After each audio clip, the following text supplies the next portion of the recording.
God, thanks for bringing us here this morning. Thanks for this group of people, for calling us to this place, for uniting us under your name, and for filling us with your Spirit. God, we know that you're doing a work in our hearts.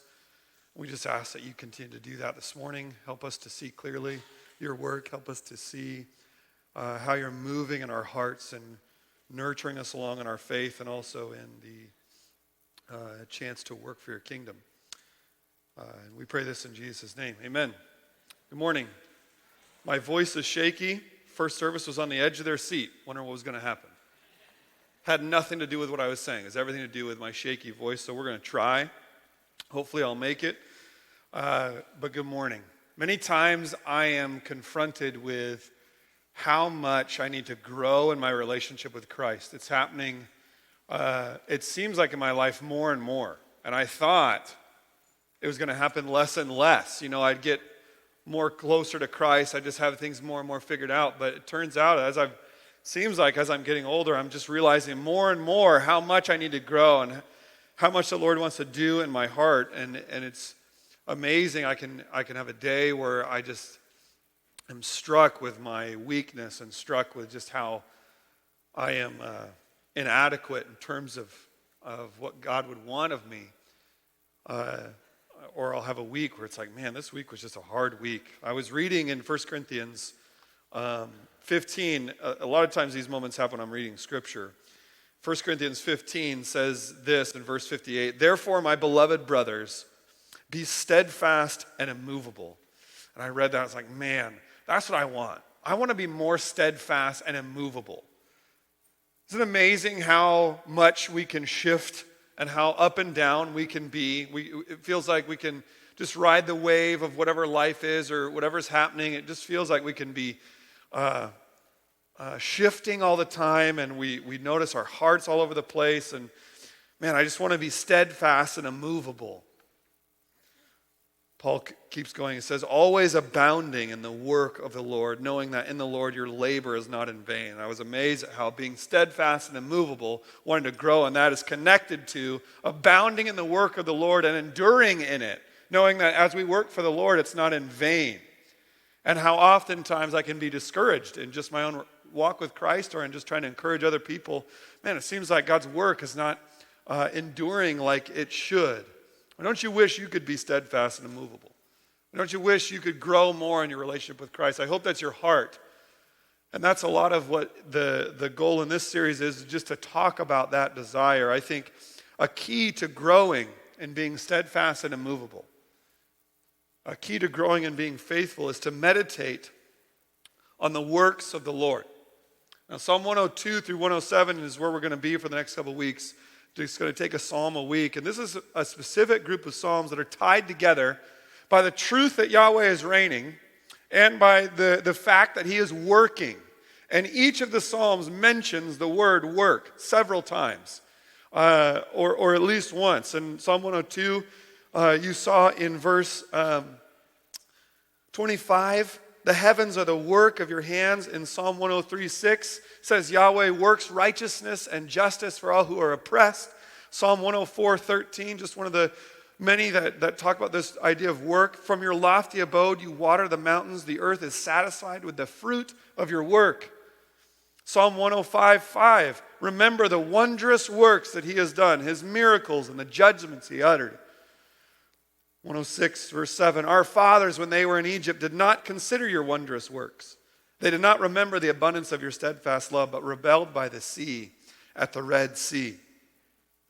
And 107 verse 8, "Let them thank Yahweh for his steadfast love, for his wondrous works to the children of man." And so there's this meditation that these psalms take us through, of meditating on God's works. Now, why would the psalm want to do that? Why would they compile these together and unite them that way? And at the end of 107, it tells us, "Whoever is wise, let him attend to these things. Let them consider the steadfast love of Yahweh." And so there's this aspect where God's followers are to meditate on his steadfast love demonstrated in his wondrous works. That's what wisdom is. And we're to be pursuing a wise life. And so part of growing in wisdom, part of nurturing a relationship with the Lord, is to pay attention and to think about his works. And so that's what the Psalms are going to take us through the next couple weeks. I think it's going to be a great time to just meditate on God's works, to not miss what he's doing in our lives and the lives of those around us and in this world, but to really think about what God has for us as we think about his works is going to be great. Now, Psalm 90 through 106 is book 4 in the Psalter, probably compiled during the exile. The exile is a time frame. About 586, Jerusalem was conquered by Babylonians, and the temple specifically was destroyed. And Israelites, the Jewish people, were scattered after that. Some of them stayed behind in the land, but many were scattered to Babylon and other places in the globe. And that time period is called the exile. Now, after 70 years, many returned, but still there was scattered Jews even through our current time period. These Psalms were compiled during that exile time and give us a way of thinking about how God is reigning and how he's working in the midst of disorientation, where things aren't the way they're supposed to be. And so that's what we see in Psalm 102. In fact, this whole thing of thinking about God's mighty work starts in the context of affliction. And you can see that in the title of this psalm. Now, in our Bibles, there's basically 2 titles. There's the one that's in bold, if you have an ESV, or really any version, they have some sort of title that's in bold and italics. Mine says, "Do not hide your face from me." That's just some invention that the translators use. But below that is an actual title to the psalm that's part of the text. It's in all caps in my Bible. It says, "A prayer of one afflicted when he is faint and pours out his complaint before the Lord." This is a fascinating title because there are several psalms that have titles, but most of the time it just gives the author or it gives its use in sort of the liturgy of Israel. In a certain kind of service or when David was in a certain situation or those sorts of things, or it's a psalm for the Sabbath is a title, those sorts of things. This is one of the few that give us a life circumstance for this psalm. When can we use this psalm? When do God's people pray this prayer? And it's this moment when one is afflicted and when he is faint and pours out his complaint before the Lord. And so as we think about the mighty works of Yahweh, his great works that we'll look at in all of creation, we'll look at his mighty works to save and redeem his people. The starting place of that is actually lamenting our affliction. And that's very instructive to me. So as we move through Psalm 102 this morning, I just have 3 observations I want to make in the sections of this psalm. This first section, verses 1 through 11, this is the key point. In our affliction, this psalm helps us describe our frailty. As you listen to Elena read these first 11 verses, what we see is not an articulation of the psalmist's circumstance. We have no idea the circumstances going on. The only hint is that his enemies taunt him still.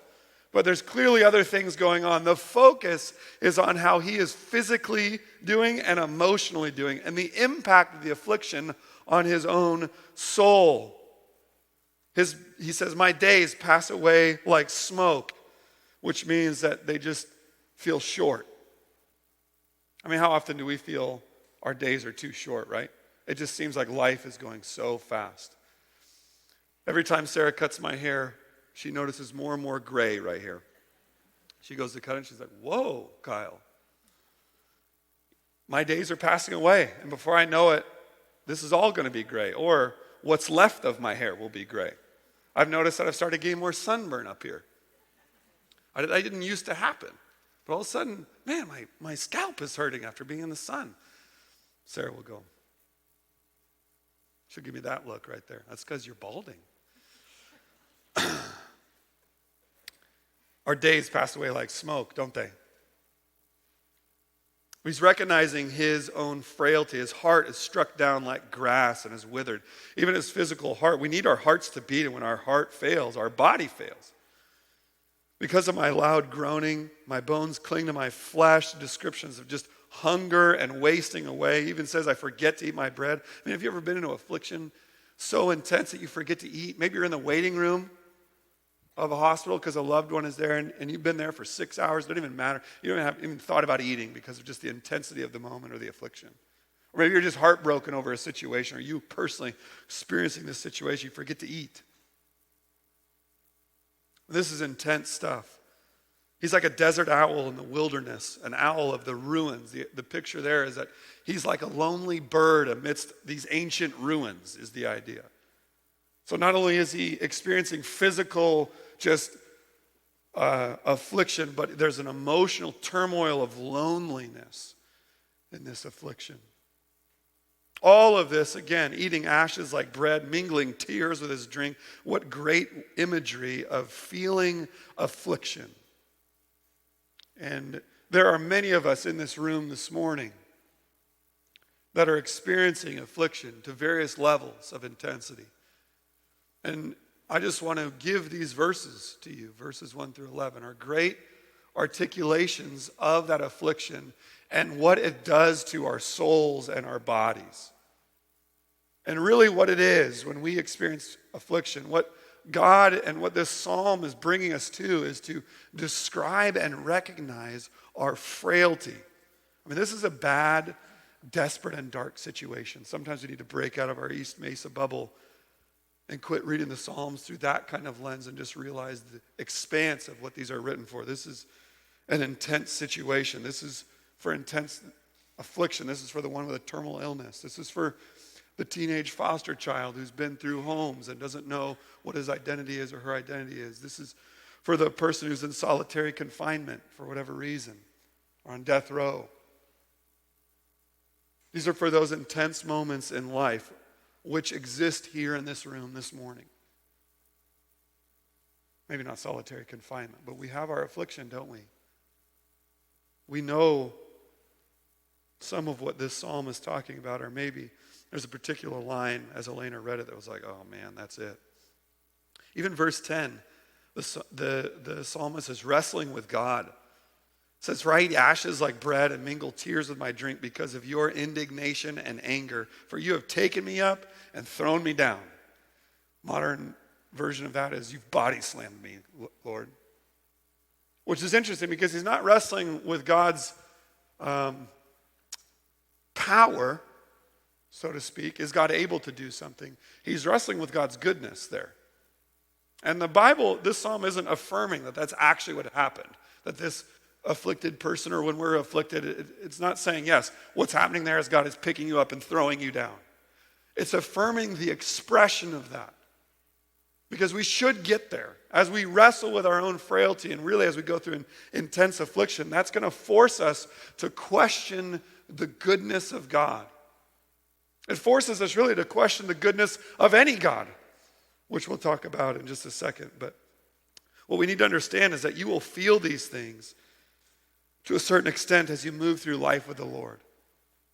Affliction is real, it's present, and it's happening, and it's not going to end. There's your good news for the day. But in our affliction, the reality of that, God has given us a psalm to help us describe our human frailty. And here's what that does. Lamenting affliction leads us to growth and our dependence on Yahweh. Lamenting affliction, crying out about our affliction, leads to growth and our dependence on Yahweh. In other words, reflecting on our frailty is an important part of God's discipline and training of our souls. What God does in affliction is that he is helping you see your limitations, and he's helping you realize more and more your dependence upon him alone. We spend so much of our lives being dependent upon ourselves or other idols, other things to deliver us, and what we begin to recognize as we go through these afflictions is that it helps us grow in our dependence upon Yahweh. But that growth won't come unless you first lament the frailty and realize it, give expression to it, and wrestle that aspect of your humanity through. Wrestle it through with the Lord. Let this psalm guide you and guide us to realize this affliction. But what you see is this whole thing is he's crying out to the Lord. That's what verse 1 and 2 says. He's saying, look, this whole lament is about gaining more dependence upon Yahweh. That's who he's praying to. The whole point of the psalm is to have this request: Lord, hear my prayer. Don't hide your face. Incline your ear and answer me. Why? Because I am limited and frail and broken, and I need you, Lord. I'm completely dependent upon you. That's where lamentation takes us. That's God's design for it. And so lament is the language of trust, even as it expresses this deeper wrestling and deeper hardship before the Lord. But I think God is very He has a strong desire to help us see our dependence upon him. And that's really important in a culture of self-sustenance and economic stability. God is wanting us to make sure we're not independent of him, but that we're realizing more and more our utter dependence upon him for survival. And so it's okay to be honest about this section of your heart. These thoughts are real. The Bible gives freedom to express these things. And God knows that stuff is in your heart already. He knows it exists. And he's helping you even clarify its existence. Clarify that it actually is there the more intense the affliction gets. And so for some here, I know, and really in all of our lives, God's greatness cannot seem real because of the circumstances going on in our lives, how harsh they are, or because some internal pain you're carrying. You can be like, I don't even want to hear about God's greatness. This affliction's too intense. And let me just tell you, if there is a group of people that understand that feeling and that thought, it's this group. So I think Christians, God's people, are the only ones that know how to walk through affliction and to do it in a way that's actually holy and right. And so as you experience affliction, there's no better group to be a part of than a church, because we get it. We understand what those moments are like. We've been in the dark moments, and we know dark moments are coming because we're following Jesus, who was killed on a cross. We know affliction is there, and we want to walk through it together, and we want to help each other express the loneliness of it. Even in the context of a church, you can feel lonely. You feel like you don't want to eat, all those sorts of things. And so don't avoid these articulations and realizations. They lead to growth. Growth in the sense of dependence upon Yahweh. Not growth in feeling good, but growth in dependence. And that's what God cares about. And that's what he wants to do in your heart. So that's the first section, verses 1 through 11. And then there's a shift.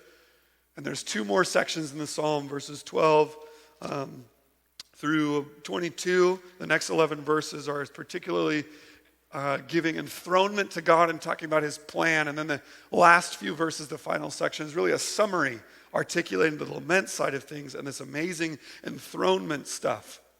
And so here's what I want to demonstrate as we look at these final sections. In our realization of frailty, this psalm teaches us to reflect on God's eternality, power, and plan.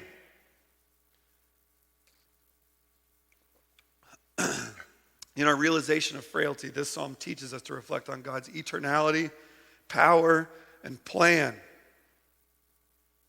We see this movement in verse 11. My days are like an evening shadow. I wither away like grass. But you, O Yahweh, are enthroned forever. You are remembered throughout all generations. As he recognizes his frailty, he begins to compare himself to the character of Yahweh himself and noticing the disparity. And so as we realize our frailty, what the psalm will move us towards, and in the moments of our affliction, what it wants to teach us to do is to reflect upon God's character, particularly his eternality, power, and plan. In my short time on this earth so far, and in particular being in the role that I'm in, where I'm meeting with a lot of people, especially in their affliction, you know what I've seen? Everybody, when they go through a hard time, it doesn't matter what their religion is or non-religion is, they will think about God. Affliction moves us. to think about God. It's an amazing thing. I would say 100% of the time. At some point, someone will say, where is God in this? How could a good God allow this? That's the more angry response. And that's the common response in our culture and our society. But notice, they are moved in their affliction to think about God. Christians do the same thing. When we are afflicted, we go right to the Lord. And that's what he wants. He wants us to cry out to him in the moments of our affliction. He's written a prayer for us in those moments. But what I've seen is that intense affliction leads us to think about God. And this psalm gives us the roadmap for that. Because God knows that that's what we do in our affliction. I think also in our lives, what we see, what's crazy about this psalm is that on the one hand, we have this intense affliction happening and his bones are wasting away and he feels lonely. On the other side, he's making these great statements about how God's enduring and that he's going to save Israel and God's done this marvelous work of creation. We have this kind of duality happening. And what I've seen in people is that we have this struggle with the harsh circumstances, and on the other hand, we recognize the enthronement, power, and plan of God. What I've seen in myself and in a lot of Christians, though, is we tend to shy away from the recognition of God's enthronement and his character. Because, especially for people that have been Christians for a while, that they know that. I know God's good. I know he's got this figured out. But, and we focus in on our affliction. And we'll even do that, and I'm guilty of this as well. We'll even focus there because that feels more authentic and that's raw. And what this psalm is teaching us is you don't have to choose between one or the other. That's the goodness of this summary section, is that it puts both right out there. God, I am having a hard time, and yet you're enthroned forever. And so as we realize our frailty, this psalm teaches us to reflect upon God's eternality, power, and plan. Eternality, that is a word, by the way. I looked it up this morning. It felt like a fake word, but it's real. At least the internet told me so. Verse 12, but you, O Lord, are enthroned forever. You're remembered throughout all generations. God's eternal. Verse 24, you whose years endure throughout all generations. Verse 26, the earth and heavens will perish, but you will remain. They will wear out like a garment. You will change them like a robe, and they will pass away, but you are the same, and your years have no end. God is eternal. And this is important to reflect upon in the midst of our affliction because it gives us purpose in the midst of feeling our own mortality. It frees us from having to trust in our own schemes, our own power and work, and yet it motivates us to work for something greater than ourselves. This is why Christians are really good at affliction throughout history, is because we're able to rise to a different plane and purpose. We're the only group of people that has purpose for our affliction. And it's because we're able to work for God's kingdom.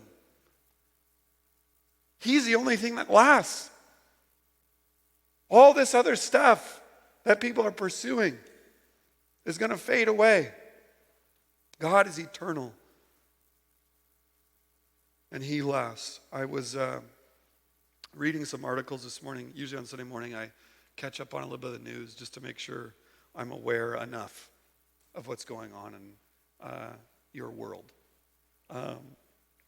And what's his name is flying to space or right to the edge of it. And part of the purpose of this whole privatized space flight is to get people, or at least the wealthy 0.01% of people, to be able to see and have perspective on the globe so that they'll take care of it more. That's part of the heart, is so that we'll take care of the earth more. I mean, come on. This thing is going to pass away. Now, I'm not saying we shouldn't take care of the earth, any of those sorts of things, but what we need to realize in our affliction is God is eternal. He's much bigger than all that. So we need to reflect upon God's eternality. Reflect on God's power. Verse 13. You will arise, he says about Yahweh. You will arise and have pity on Zion. Verse 25, of old you laid the foundation of the earth, and the heavens are the work of your hands. God made all of this. Incredible power. And not only did he make it, but he stands above it. They will perish. All this stuff is going to perish, but God will remain. And in fact, he will change them. And it's not hard for him to change this stuff. He'll change it like a robe. God is incredibly powerful. He has all the power. He creates and destroys big things. He's in charge of all the nations, even. In verse 15, nations will fear the name of Yahweh, and all the kings of the earth will fear your glory.